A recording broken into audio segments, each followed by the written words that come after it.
हाँ चंपा, हम रोएंगे नहीं, उदास नहीं होंगे, दुखी नहीं होंगे। साई नहीं है तो क्या हुआ, हम द्वारका माई की देखभाल करेंगे ठीक उसी तरह जैसे साई को अच्छा लगता है। तुम नहीं हो यहाँ, फिर भी शिरडी तुम्हें हर पल जी रही है, तुम्हारी याद में, तुम्हारे इंतजार में, तुम्हारे बिना, मगर तुम्हारे लिए।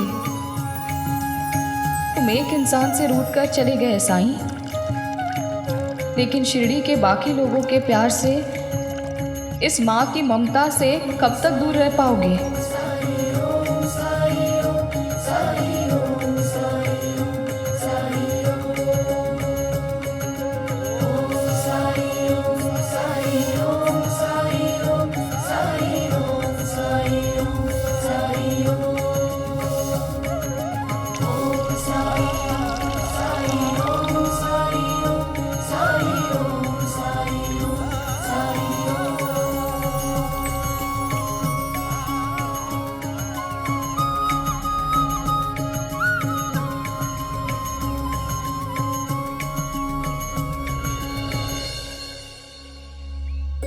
तुम्हें आना होगा साईं, अपने वचन को निभाने के लिए। लोगों को जो उम्मीद दी है उस उम्मीद को पूरा करने के लिए। जिसने भी तुम्हारा नाम सुना है उससे नाता जुड़ गया है तुम्हारा, उस रिश्ते को निभाने के लिए तुम्हें आना होगा, लौटना होगा साईं, लौटना होगा।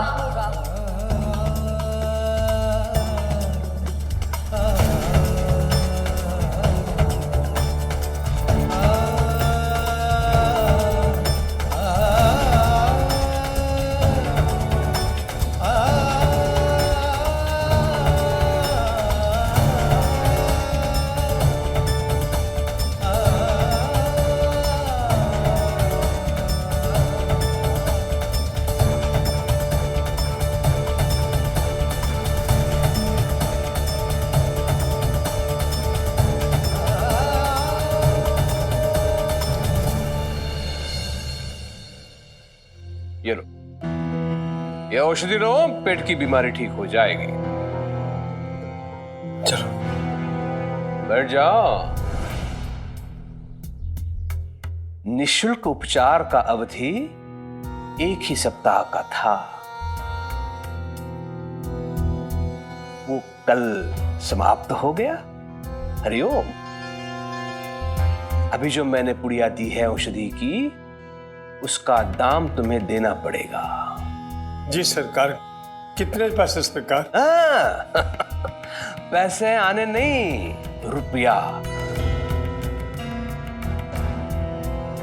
1 रुपया देना होगा तुम्हें इस पुड़िया का। ऐसी 5 पुड़िया खानी है इस बुढ़िया को अगले 2 सप्ताह तक, हर 3 दिन बाद। हरिओम।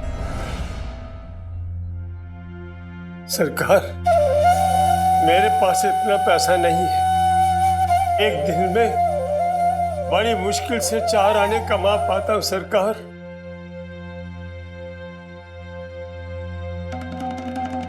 उसमें भी 4 आदमियों का पेट भरना पड़ता है।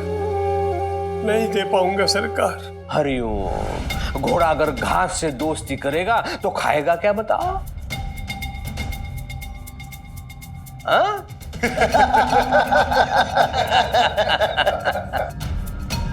दाम तो तुम्हें चुकाना पड़ेगा मनोहर, क्योंकि पिछले सप्ताह मेरी दी हुई औषधि इस बुढ़िया ने खाई है। इसलिए इस औषधि का निश्चित क्रम और कालखंड बाधित नहीं कर सकते तुम। यदि तुमने ऐसा किया तो इसका विपरीत परिणाम इस बुढ़िया के शरीर पर हो जाएगा। फिर मुझे अधिक मात्रा की औषधि इसे देनी पड़ेगी, मतलब दुगना दाम देना पड़ेगा तुम्हें। हरिओम।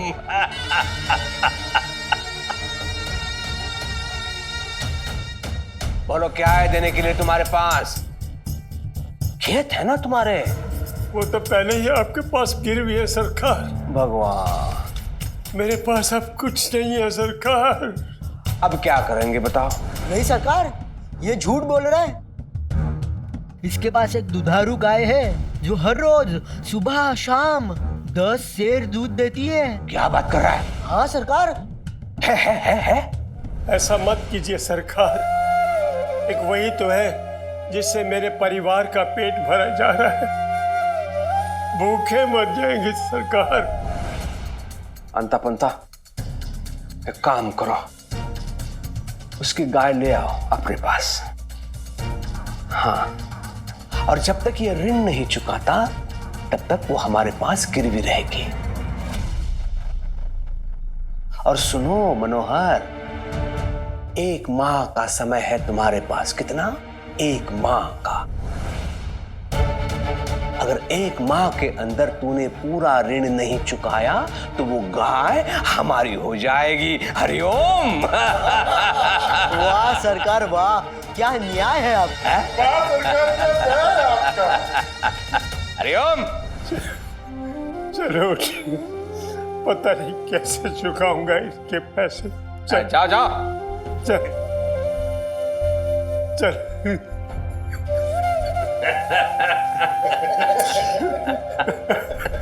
एक सप्ताह से भी कम समय में मैंने 3 गायें और 1 एकड़ उपजाऊ जमीन प्राप्त कर ली।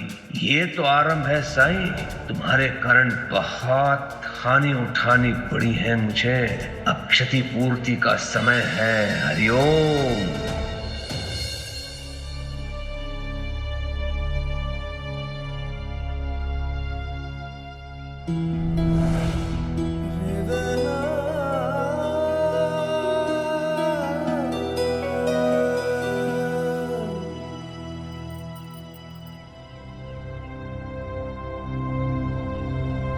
मनोहर काका,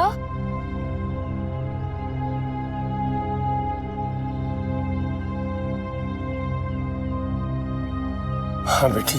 शिरडी कैसे आना हुआ? कुछ समय से तुम्हारी काकी के पेट में दर्द हो रहा था। हमने सुना कुलकर्णी सरकार 1 सप्ताह तक मुफ्त इलाज करने वाले हैं। तेरी काकी को मैं वहां ले गया, लेकिन 1 हफ्ता इलाज कराने के बाद तेरी काकी की तबीयत खास ठीक नहीं है, इसलिए दिखाने आ गए। लेकिन कुलकर्णी सरकार ने बताया 1 सप्ताह तो खत्म हो गया और अब वो इलाज के हद से ज्यादा पैसे ले रहे हैं। केवल मेरे साथ नहीं, सबके साथ यही अन्याय हो रहा है। लेकिन वो दवाई देने के बाद कहते कि अब आप इलाज कराना छोड़ नहीं सकते। कुलकर्णी सरकार के चक्रव्यूह में पड़कर बहुत लोग कंगाल होते जा रहे हैं। मेरे पास 1 पैसा नहीं बचा है गांव जाने के लिए। काका, ये कुछ पैसे रख लीजिए।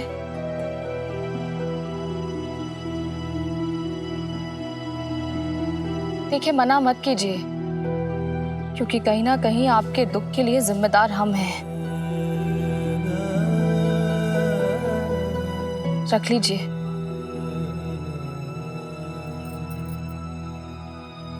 आप कोई सवारी करके अपने गांव लौट जाइए।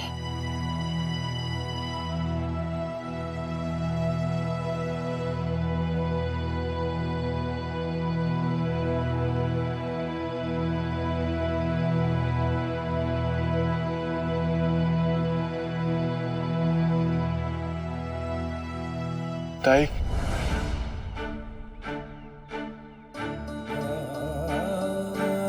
खुश हो तुम? खुद ठीक हो गए और दूसरों का क्या?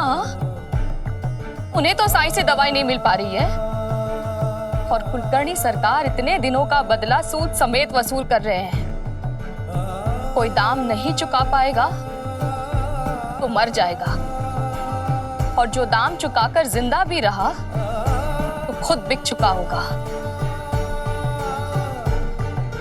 इस पाप का बोझ उठा पाओगे तुम?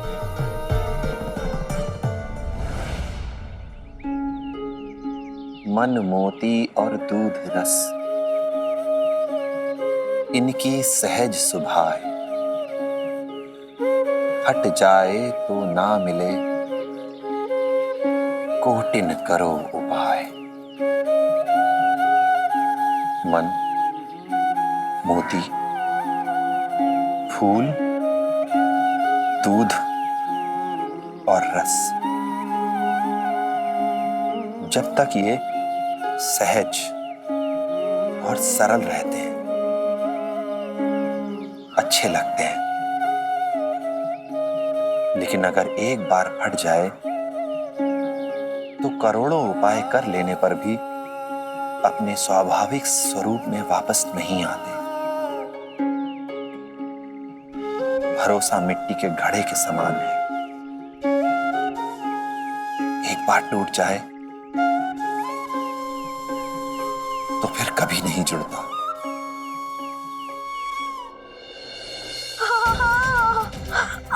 कुछ नहीं होगा, हिम्मत रखो।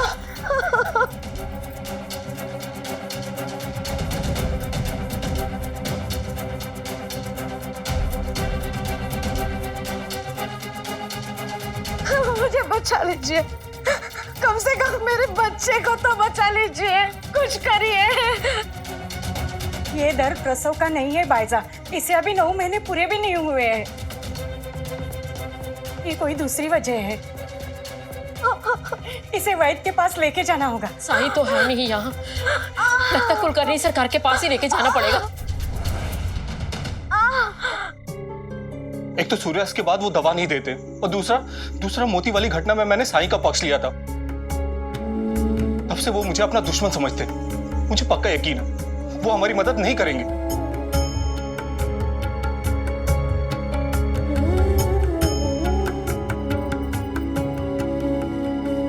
कुछ नहीं होगा तुम्हें भामा, साई को मैं वापस लाऊंगी। भाईजान, आपको पता है साईं कहाँ है? अगर माँ की ममता में सच्चाई है, अगर उसमें शक्ति है, तो वो अपने बेटे को जरूर ढूंढ लाएगी। उसे वापस आना ही होगा, विश्वास रखो।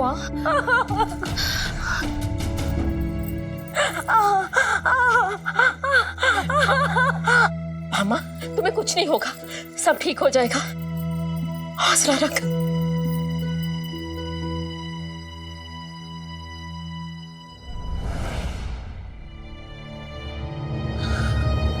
पाइजा, इतनी रात में अकेले जंगल जाना खतरे से खाली नहीं होगा। आप जाना ही चाहती है ना, तो मैं भी आपके साथ चलता हूँ। आप मेरी चिंता मत कीजिए, कुछ नहीं होगा मुझे। जीजा जी, उन्हें रोकिए, क्यों अकेले जाने दे रहे हैं ताई को? मेरे पति को पता है कि मेरी सुरक्षा के लिए क्या जरूरी है। जिसे खुद की जिम्मेदारियों का आभास नहीं है, उसे दूसरों को उपदेश नहीं देना चाहिए।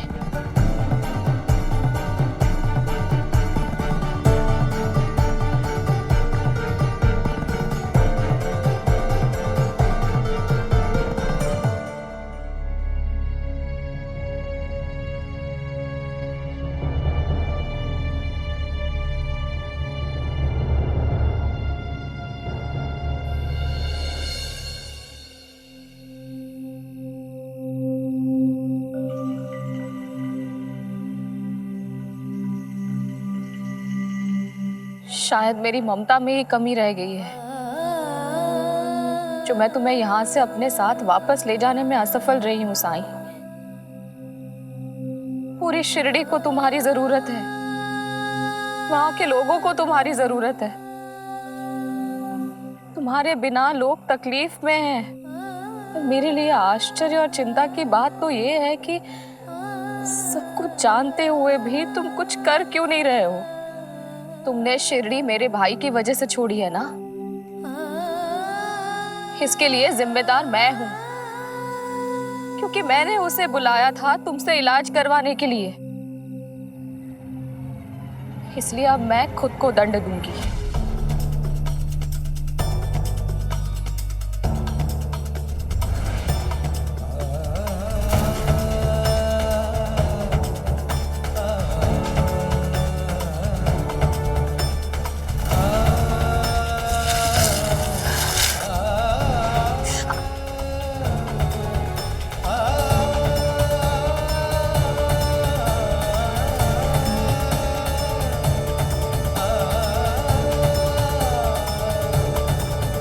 रुक जाओ बायजमा।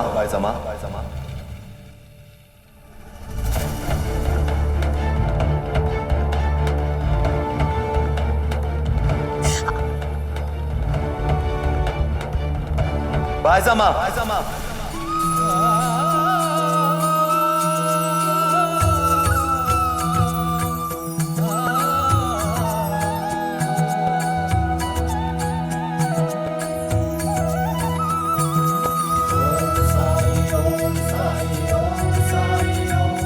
ये कैसी जिद है बायजामा?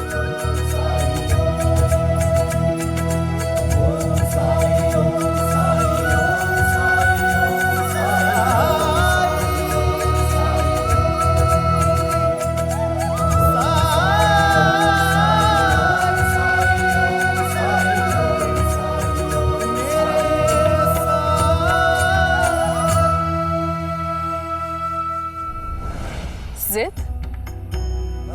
तुम यहाँ से लौटने का नाम नहीं ले रहे हो, और वहाँ कुलकर्णी सरकार एक वैद होने की सभी मर्यादाओं, जिम्मेदारियों को भुलाकर लोगों के साथ अत्याचार कर रहे हैं।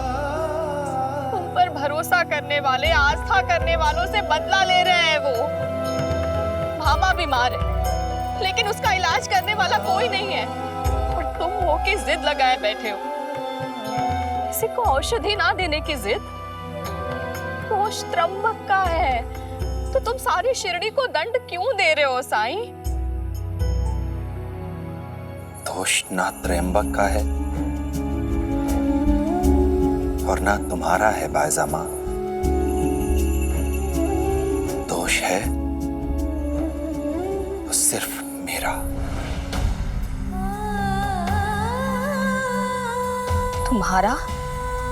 तुम्हारा दोष कैसे साईं?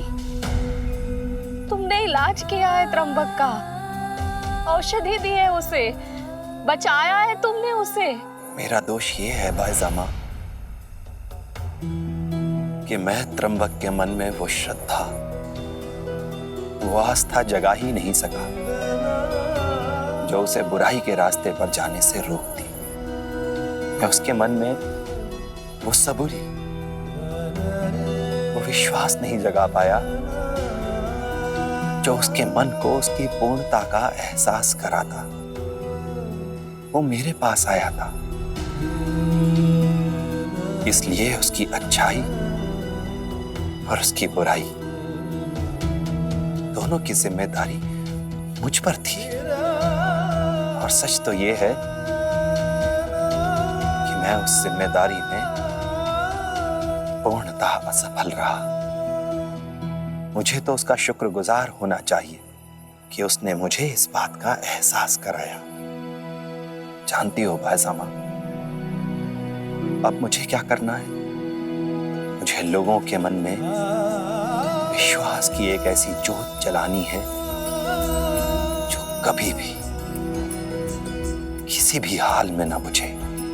मैं लौटूंगा,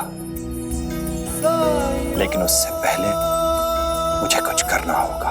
तुम अध्यापक जी से कहना कि वो भामा को लेकर द्वारकामाई पहुंच जाए।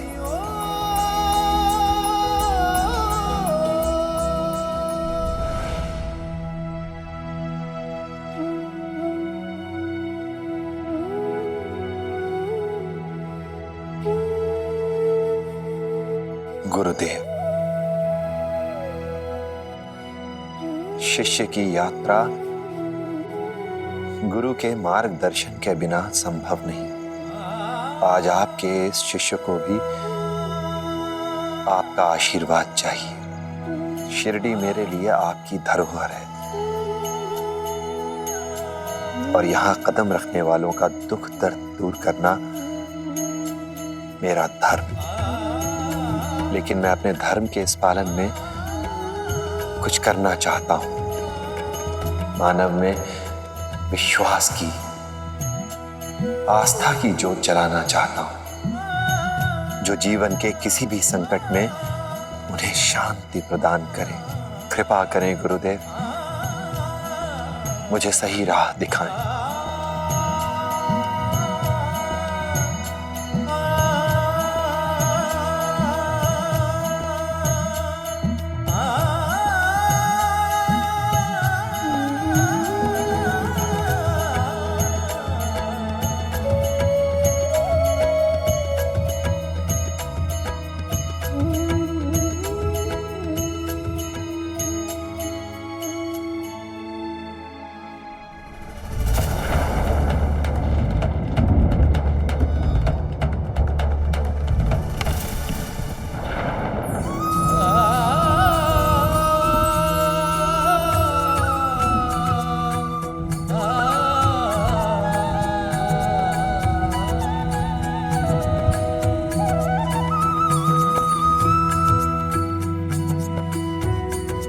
मुझे राह मिल गई गुरुदेव, मुझे राह मिल गई।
जल्दी बाहर आइए।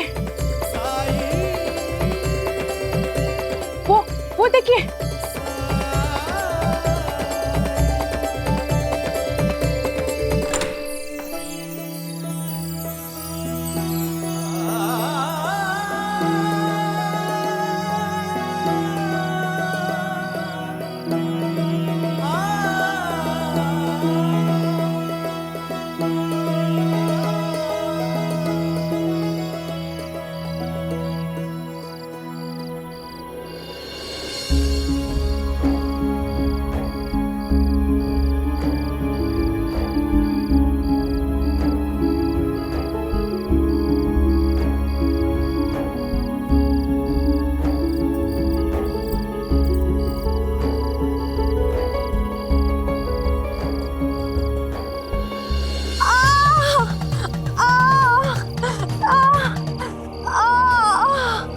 साईं,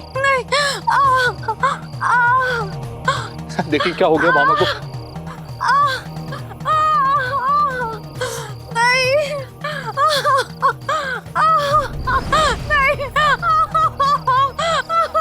साईं देखिए ना मामा को क्या हो गया। साईं से ठीक कर दीजिए।